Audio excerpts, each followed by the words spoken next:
M. Ruggiero. And well, today we start this first full-length episode since my return from New York, with a little trip down memory lane. Last week was absolutely amazing. For those of you fortunate enough to live in Manhattan, my hat goes off to you. It was one of the most alive, most exciting places I have ever been, and I didn't feel out of place at any moment. Perhaps it's the confidence that comes with age, or perhaps it's the feeling of being home after losing the only home I've known for 35 years. Well, not losing it as much as selling it, but still, it's no longer a part of my life. New York City seemed to fit the bill. It was absolutely perfect. It was beautiful. It was overly hot, at times oppressively hot. So hot that if you watch my Instagram lives, which you can find me on Instagram at Magnolia John 2024, where I've given an update to our programming schedule, which has been a little hit or miss as of late, as I dealt with sickness and then, of course, shipped off to New York City for a week to have one of the times of my life. And it included no interaction with anyone. I traveled alone. I didn't meet anyone and bring them back to my room.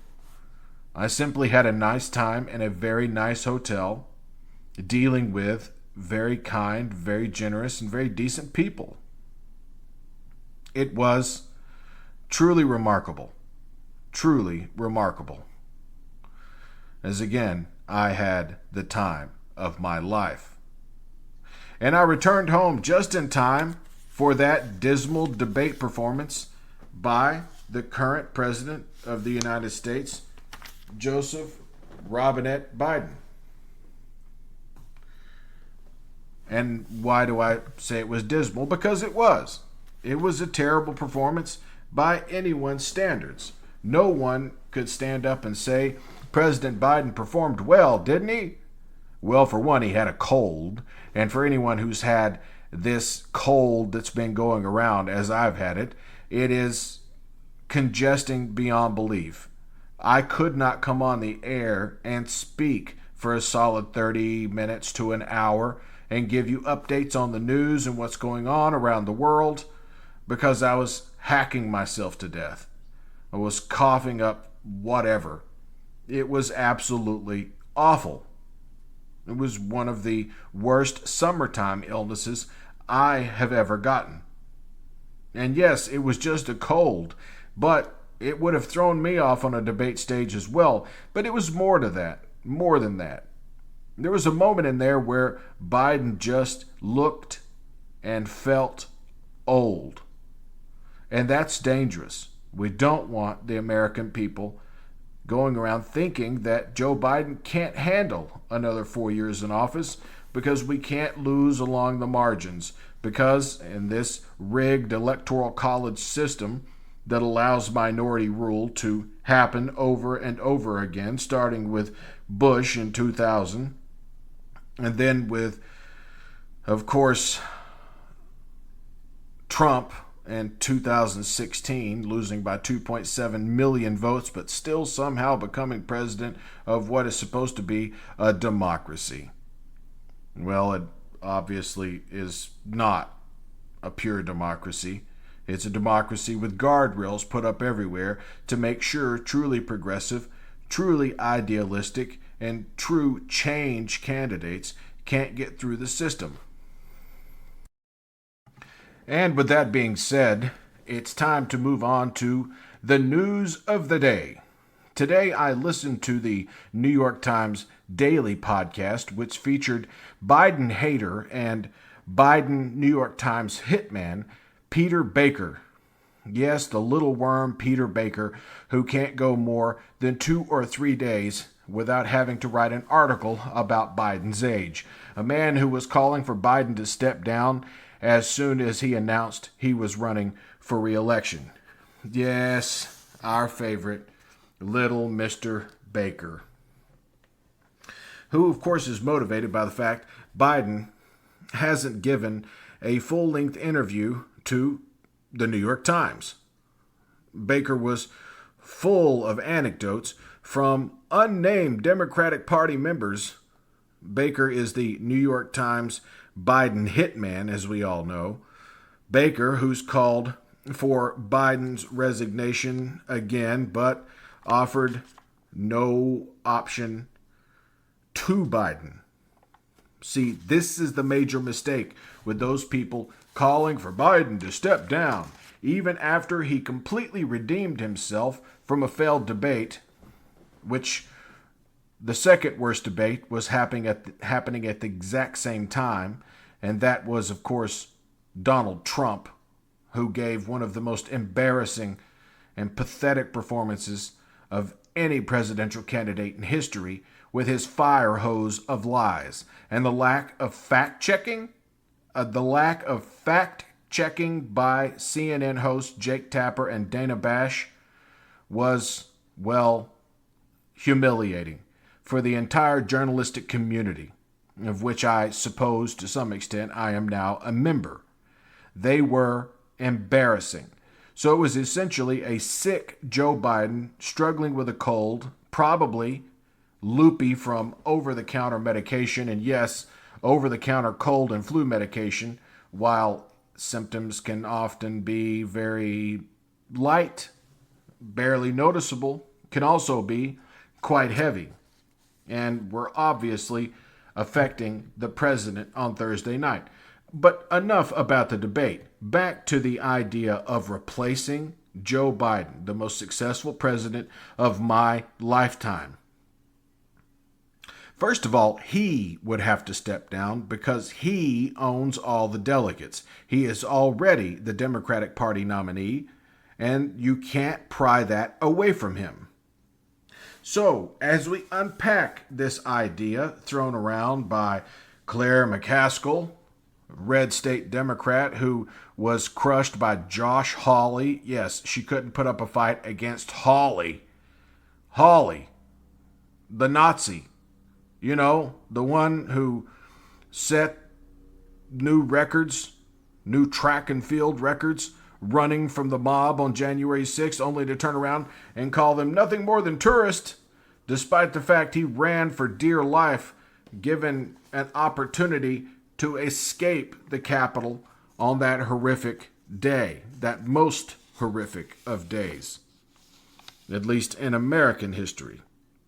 Those are the only two prominent Democrats, and I wouldn't call Van Jones a prominent Democrat. He's just a talking head on the news. But Claire McCaskill, once upon a time, was an important Democrat, as she was a senator from Missouri, who once again lost to Josh Hawley.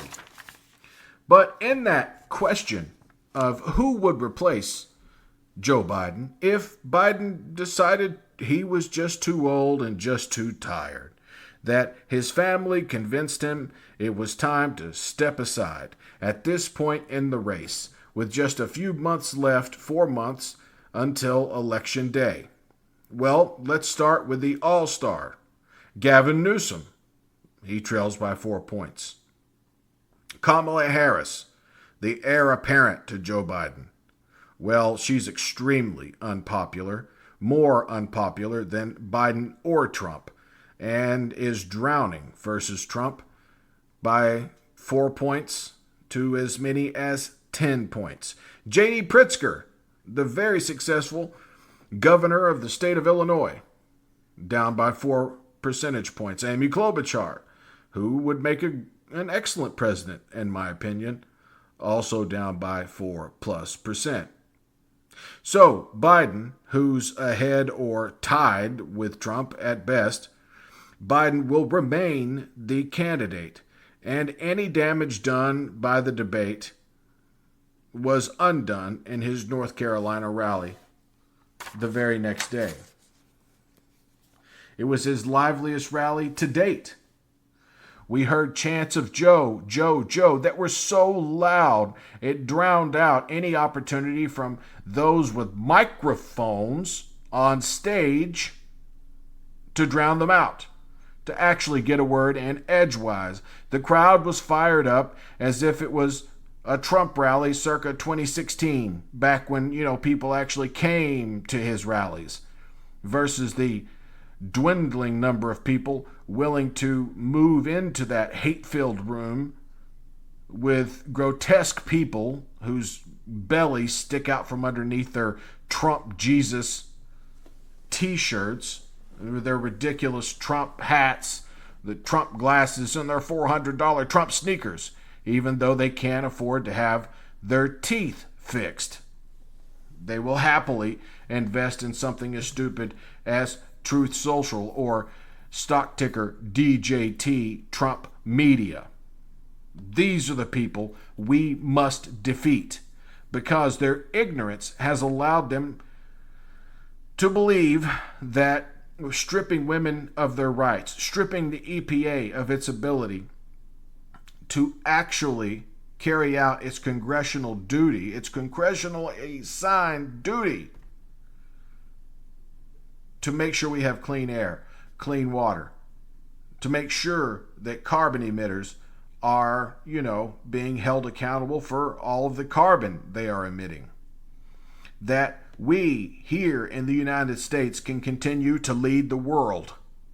We cannot lead the world in a partnership with Russia and China, which is exactly what would happen if Dementia J, rather elderly convicted felon Donald J. Trump, who is set for sentencing on July 11th, and I hope gets at least 4 years in prison starting immediately.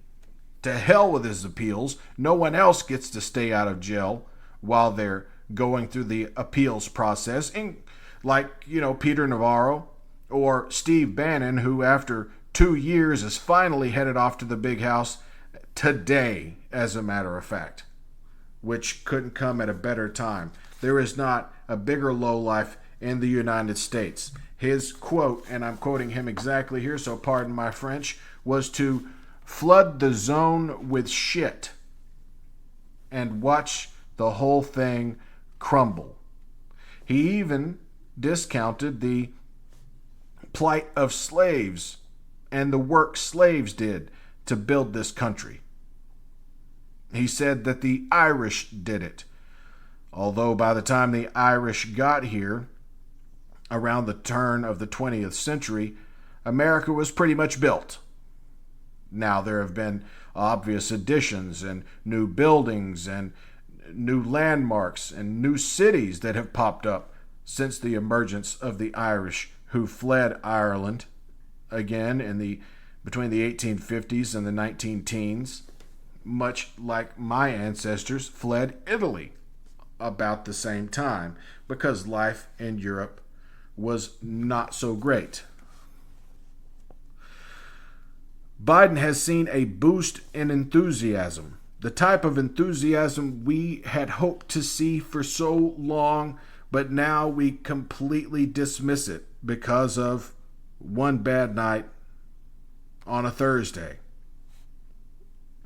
Biden will not step down and is finally in the spotlight, and not Trump, which Trump has been in the spotlight for one ridiculous or outrageous statement, for one racist or sexist or homophobic or xenophobic remark after another for the last, 9 years. We've been dealing with this nonsense. Now we have a chance to move away from the insanity that is Donald Trump. Give Biden some of the spotlight, be it positive or negative, because the American people don't think that way. They don't think the way political pundits think. They honestly don't. And I know that's a surprise to political pundits who believe they have the answer to more or less everything, and sometimes you can include me in that. But the New York Times has been anti-Biden for 4 years because he simply won't give them a dying paper hours of his time. Because it's not like he could just stop in, give them 45 minutes, and move on. No. It would take hours of prep, hours of reviewing questions as they would do for any candidate, no matter his or her age, and then it would be read by 150,000 people. He will be quoted a lot on cable news, the good parts, the bad parts, the ugly parts. No matter his performance, it wouldn't do him any good. It does him a lot better to go on a network like CNN or MSNBC, where people will actually see it. Perhaps actual ABC News. That would be a great place to start, as they seem to be the only network that is fairly covering this election, even though they have refrained from using the terms fascist, because that's what Donald Trump is, a fascist. And again, that adds to the need to make sure we hold the Senate, flip the House, and keep the White House. Biden simply must win.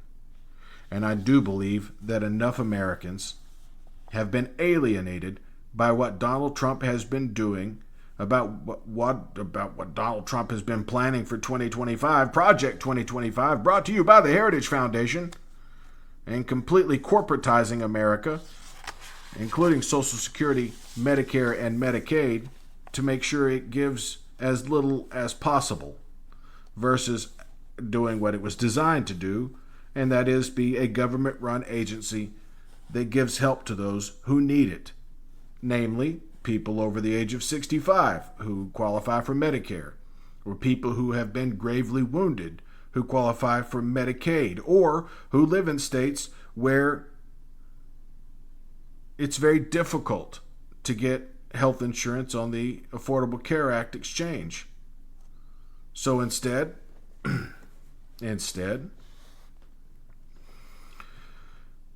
they are either stuck without health insurance at all, or they qualify for some version of Medicaid. Biden's staying. He'll pull away in the final weeks of this race. Polls are absolutely stupid. At this point in the race, don't believe anything the polls tell you. The polls and the polling industrial complex that has emerged over the past 30 or 40 years has finally decided to go rogue. They are, how do we say this? They're interviewing the same people over and over again and expecting a different result. They're not going to get one. They're going to get maybe a 1-point shift one direction or another, but polls actually mean nothing in today's society, because they realize after the last election, where they showed President Biden up anywhere from 5 to 10 points in any given poll at any given moment, and then were off by 3.5 points when their final poll said Biden was leading by 7 and he won by 3.5. Or we could look to Wisconsin, once again an excellent example that I will put forth for this reason. Judge Janet Protasewicz, a leftward, liberal, progressive Supreme Court judge candidate in the state of Wisconsin, was down 3 to 4 points in exit polling. That means on the way out of the booth, once people had already made up their minds and had already cast their ballots, the pollsters had her down 3 to 4 points. She won by 11. 11! So that's like what? We're off by like 15 points? 15 points. 15. And with these polls being done of 3,513 people across 6 states, how can you expect for anything about those polls to be accurate when they're so lazy?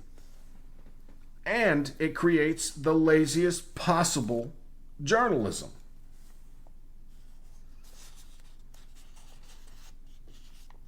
Let that sink in for a moment. There's nothing lazier than doing a journalistic piece about a poll. That allows the poll to do all of the talking for you, and all you do is attach 500 words to it and your editor is happy. So don't believe what they're telling you.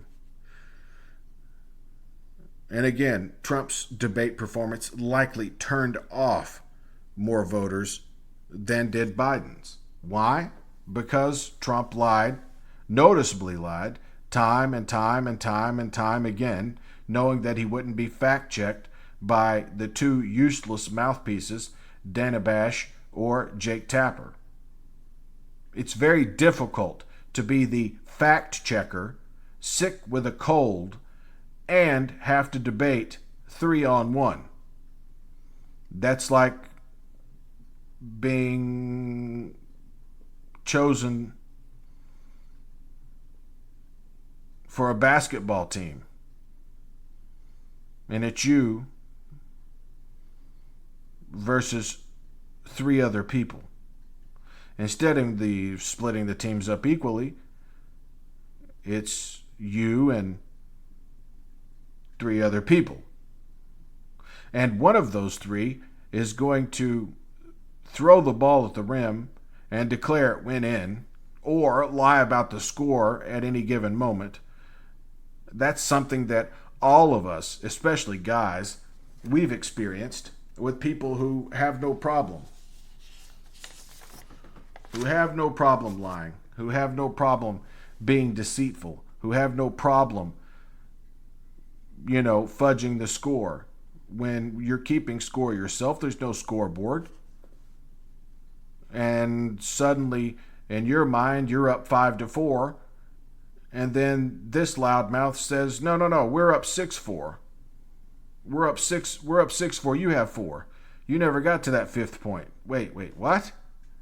And so you have 120 seconds to correct all of the things this moron, this idiot, this sociopath, this convicted felon had to say, and try to get your point across at the same time. Again, all with a cold, all under medication. That's what happened. But enough with that. We've seen the hyperbole from this pundit class that has been proven wrong by history time and time again. In fact, the last candidate to suffer this sort of issue in the middle of an election, once he was already his party's nominee, was Abraham Lincoln in 1864. As his cabinet and those around him, those in his party, felt he could not possibly be reelected. So it would be best for him to step down. And maybe Ulysses S. Grant could take his place. If that had happened, the Union would have lost the Civil War. This country would have been divided permanently. We might even still have some forms of slavery going on in the southern states. It would have certainly taken at least another century for the southern way of life, which was bondage, human bondage,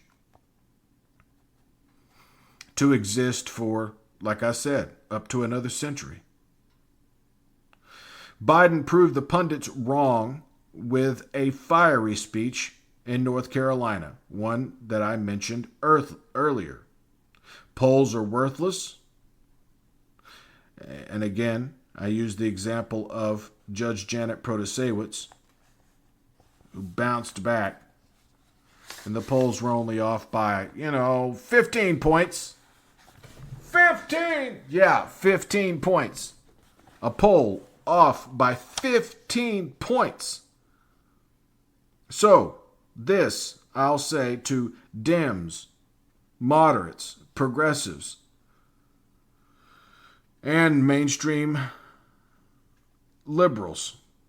Relax.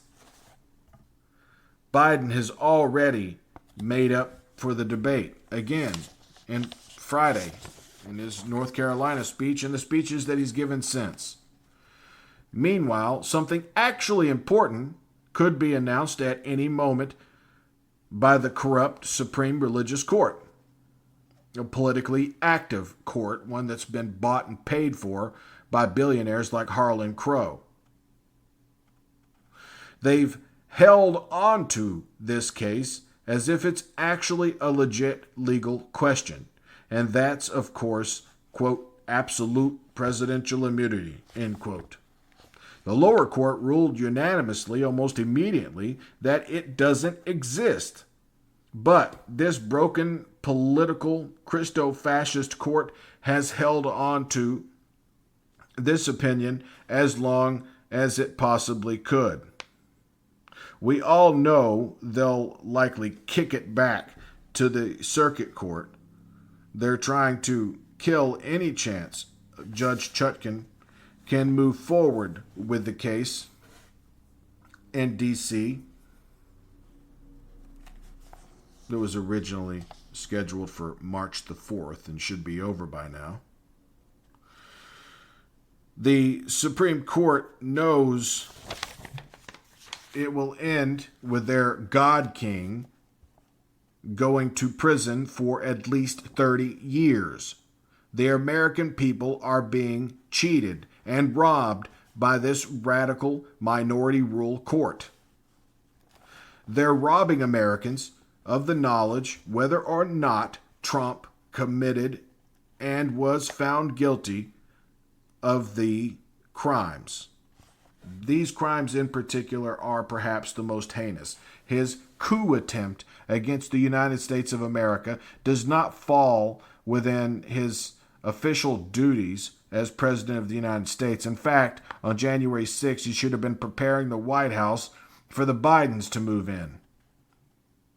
This court has robbed women of health care, robbed government agencies of their ability to enforce their congressionally granted power, dirtier air and water, legalizing fully automatic machine guns via bump stocks, but temporarily paused the ban on abortion drugs, but only for technical reasons. The next time this comes before the court, mifepristone will be banned, as they have shown a willingness to gut federal agencies of their congressionally mandated jobs. They will now go after the FDA and its approval of these abortion drugs. At the very least, they will recognize the Comstock Act, if I'm not mistaken, was an 1873 law, one that has been ignored for 150 effing years. That's what we're dealing with now. And the only way to fix it is to re-elect Joe Biden. It's the only way to do anything about what's happening with the Supreme Court, because a Trump presidency would mean more minority rule, not less. It would mean more bans on women's rights. Hell, we might even go back to a time where a woman can't get a credit card without a husband or a father signing for her, even if she has perfect credit and an excellent job, as the 21st century will be the century of women. Women are outperforming men in every major diagnostic. They are doing better in college. They're doing better in high school. They're doing better when it comes to sticking to their career paths. I mean, my business partner and our co-host on a regular basis here at the Magnolia Media Podcast, Miss Magnolia Courtney, is working on her MBA while also working a full-time business job using her bachelor's degree to the best of her ability.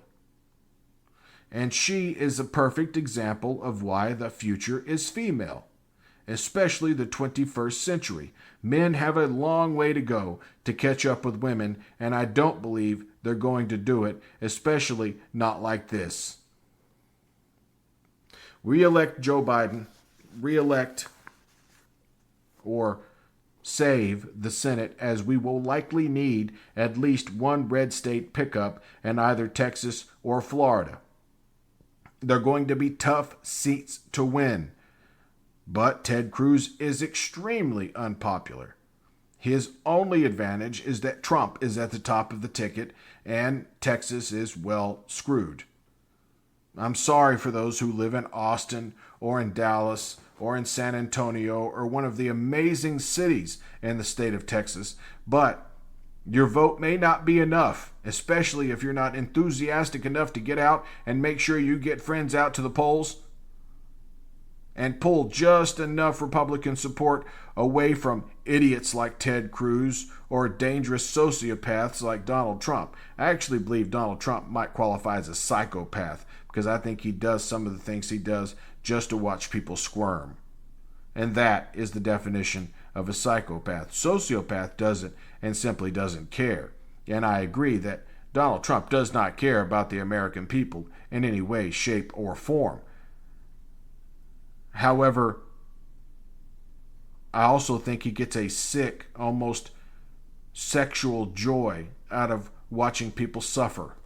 Otherwise, he wouldn't be after the Affordable Care Act with no real replacement. That would cost over 100 million Americans their health insurance, including. This is the type of extreme minority rule we're talking about in a second Trump term.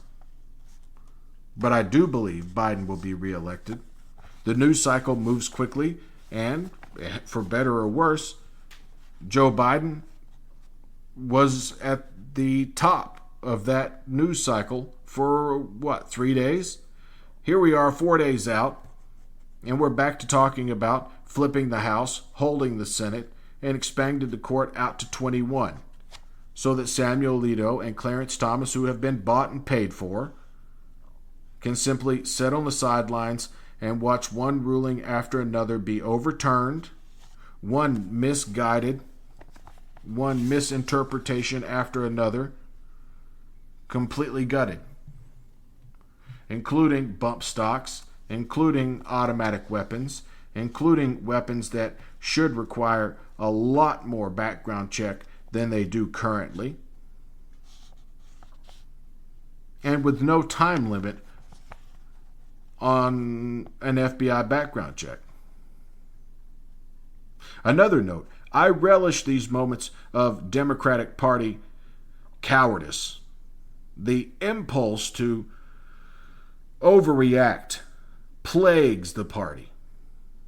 It does. It has plagued us for a long time. It's plagued us since Jimmy Carter. This is why so often Dems push rightward instead of pushing harder to the left. After all, we are the leftist party of the United States, and we should be proud. Moving to the left should always be our default position, because young, idealistic, and progressive voters are repulsed by this rightward bend. We, liberals, Dems, and progressives, want decisive leftward movement. Ultimately, Trump can't be reelected, and that's Biden's ultimate superpower. The anti-Biden contingent has always been there. Those slighted by Biden, like Claire McCaskill, who was offered no position in the Biden administration, the most successful administration of my lifetime. Van Jones, who is just a talking head, I think he was a lawyer once upon a time. Andrew Yang, who embarrassed himself out of the 2020 race. And others who were embarrassed by being snubbed again by the most successful presidency in my lifetime. By the way, when we talk about terrible, terrible moments, at age 73 and with dementia, we now know full-on dementia, a 73-year-old who in today's aging would be a little closer to 90, Ronald Reagan, gave one of the worst debate performances of all time. And how did that work out for him in 1984? He won 49 states. His opponent only won his home state of Massachusetts. Biden stands between us and our democracy, or autocracy and the end of America. Not to mention the insane inflation we would see after his 10% tariffs went into effect, and our being alienated by the civilized, developed world. We would be the outcast at the G7.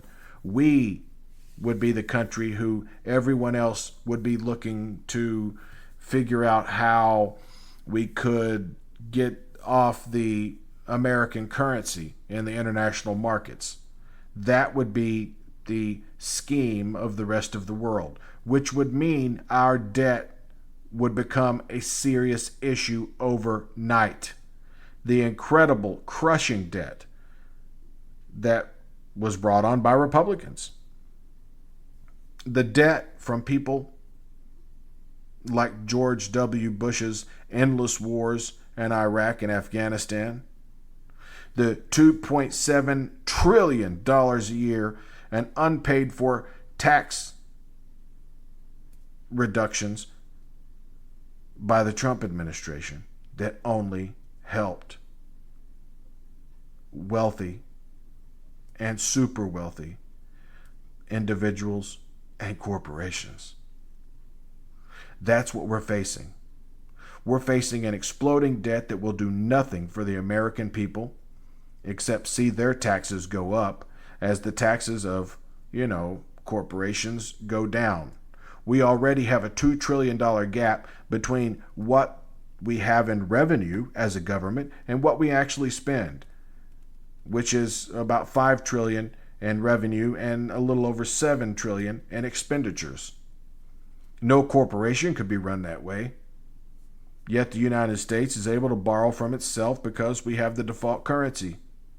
Worldwide, we have the default currency. If that were to go away, if there were a mechanism to change that, the world and developed nations throughout would work tirelessly to figure out how to change it, using the World Bank, using whatever mechanism available to it, to make sure the United States would lose that status, therefore not be able to borrow limitless amounts of money, which would send Social Security, Medicare, Medicaid, which would send disability benefits, which would send military spending into the toilet and leave us completely exposed to an attack from China or Russia. This is the collapse from within they hope for. And with that being said, I hope I didn't leave you on too low a note, because ultimately we have to get out and vote for Joe Biden. And if you're listening to this podcast, please send this podcast to someone who doesn't listen to a political podcast, who wants to get their little bits of news picked up, who want to have things sort of rounded out for them the way we do here at the Magnolia Media Podcast. So do us a solid.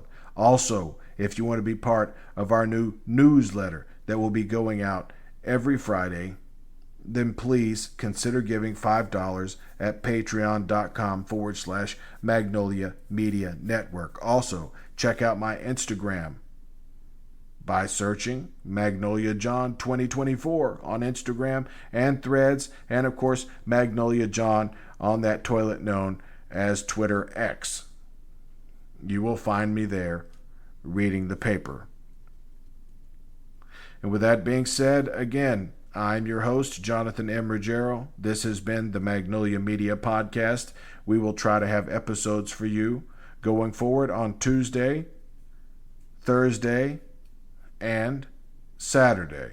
And again, that newsletter, for those of you who pay the $5, it's just $5. It's half the cost of a cup of Starbucks. $5. Less than a cup of coffee. to get that newsletter each week. And we appreciate your support so very, very much. So, until next time, be well.